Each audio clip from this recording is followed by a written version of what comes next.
defeat would be devastating because, you know, not only is the beef between me and Conor real and something that I wouldn't be able to stand, you know, the defeat of on a personal level. I have to uphold my father's legacy. We're letting him down would probably hurt even more. You get done in 3 rounds. No, good. 3 rounds. Put your money on it. You smell Put your good. money on it. If you watch that fight, you're watching a man being killed. This is a very dangerous book. The rivalry between Chris Eubank Jr. and Conor Benn is heating up as a rematch gets closer. Both fighters are fully focused. One wants to take the title, and the other is fighting hard to defend it and prove he is a stronger man in the ring. Conor Benn. I've always been a massive fan of Conor Benn. It's not been a secret. Conor Benn, I think he was one of the most fast. The tension around the Eubank Jr. versus Conor Benn rematch goes far beyond a normal boxing fight. This match feels dangerous because of what happened last time. In their first fight, Chris Eubank Jr. took a serious beating and spent 2 nights and 3 days in the hospital. He has not forgotten that experience. Now, as he prepares for the rematch, his camp says he is already suffering from dehydration. It is affecting his health and making the situation more risky. This shows how tough and dangerous boxing can be, especially when a fighter pushes his body beyond its limits. Here to box, it's because I was fearful of what they are doing to him right now. If you watch that fight, you're watching a man being killed. This is a very dangerous vocation. After the last fight, I was in the hospital with Junior 2 nights and 3 days. I saw where his life... Even with these challenges, Chris Eubank Jr. says he feels confident. He claims he feels no pressure going into the fight and believes all the pressure is on Conor Benn. Eubank says he will stay calm, follow his game plan, and let Benn prove himself. This mindset gives Eubank a mental edge.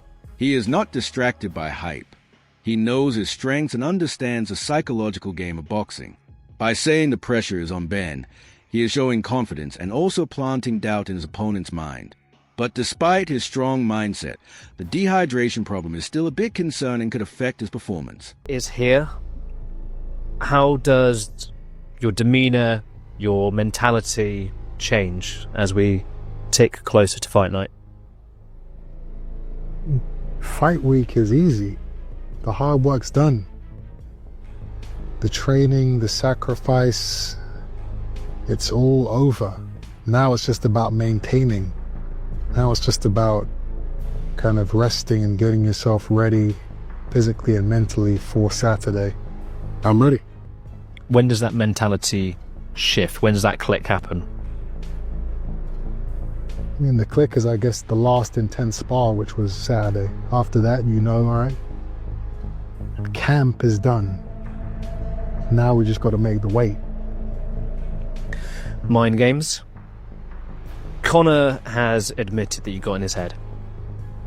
Are you setting any traps that you're hoping Conor might fall into again? If I am, I'm not telling anybody about it.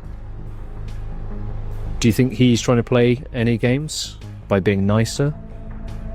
Yeah, he's playing himself. People know who he is and what he's about. People see through the act. He's not a nice guy. He's not a calm guy. He doesn't like me. It's all a facade. It's all a defense mechanism. And it's not working for him. We've just had the first face-off. Conor looked away first. Do you take anything from that? He's looked away first every time we've ever looked at each other. He knows what's coming. What's going through your mind when you're looking at him? I'm calm.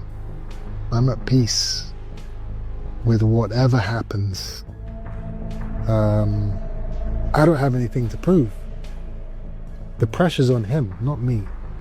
I mean, there's pressure on me, but nothing like what he's experiencing right now. Conor Benn, while speaking with Carl Frock, talks about his journey from the first fight to the rematch.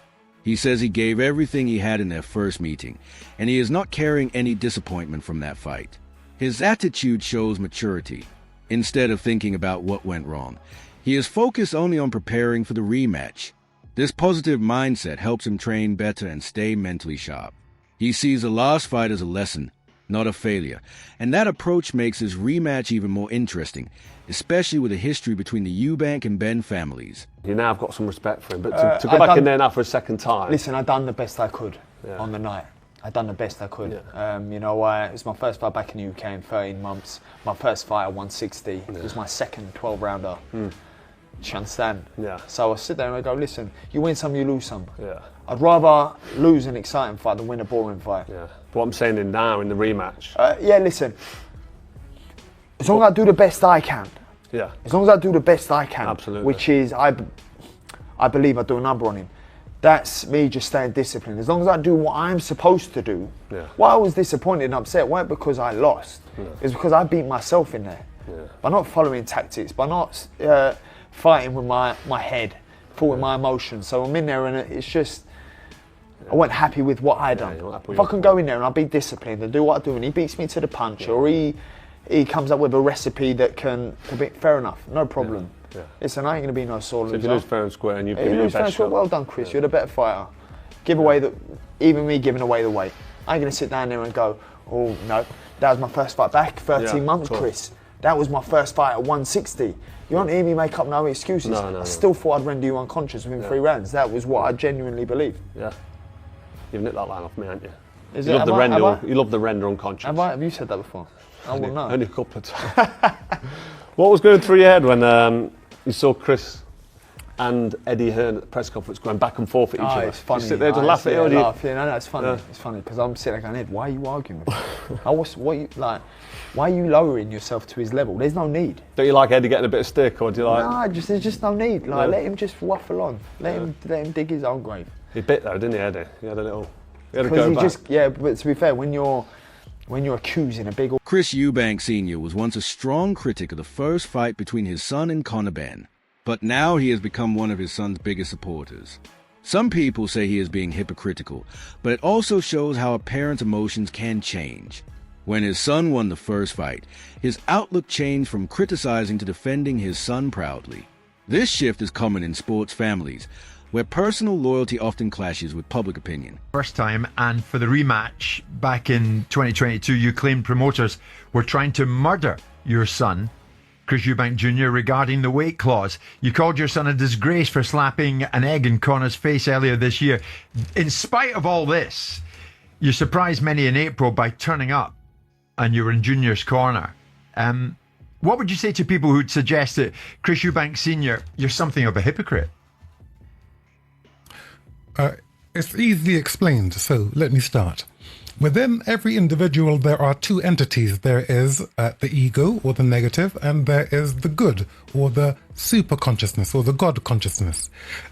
Those 2 entities are within the one. I would have bet money that the fight wasn't going to happen. When he slapped the egg into the face of this young man in the face of Conor, I didn't bring him up like this. You're representing my name. I've worked hard to keep these statutes and these standards. And so I was very, very disappointed. And as you would have seen, and as the public saw, I was not turning up to that fight, but that was my ego. Remember, within the one person, you have 2 entities. Now, because I've submitted to the superconscious, or the God mind, or the good mind, because I've submitted, it always wins. And so effectively, it set me... Dehydration has become a major talking point in Eubank Jr.'s preparation. At 36 years old, his body cannot adapt like a young fighter's body can. Cutting weight for this fight is dangerous for him. Critics say he is risking his long-term health just for money. Dehydration affects stamina, reaction time, focus, and increases the chance of injury. For an older fighter, these risks are even higher. Eubank's decision to keep going despite these dangers shows how brutal and high-pressure professional boxing can be. Behind the excitement, fighters face real physical danger. The limit on the day, I think the limit was 170 and I came in like 169.7 or 0.4. So yeah, I had to watch what I was eating, watch what I was drinking. Couldn't fully hydrate, and we made the weight, and I didn't get fined another $500,000. Will you allow Eddie Hearn to speak on Thursday? What do you think?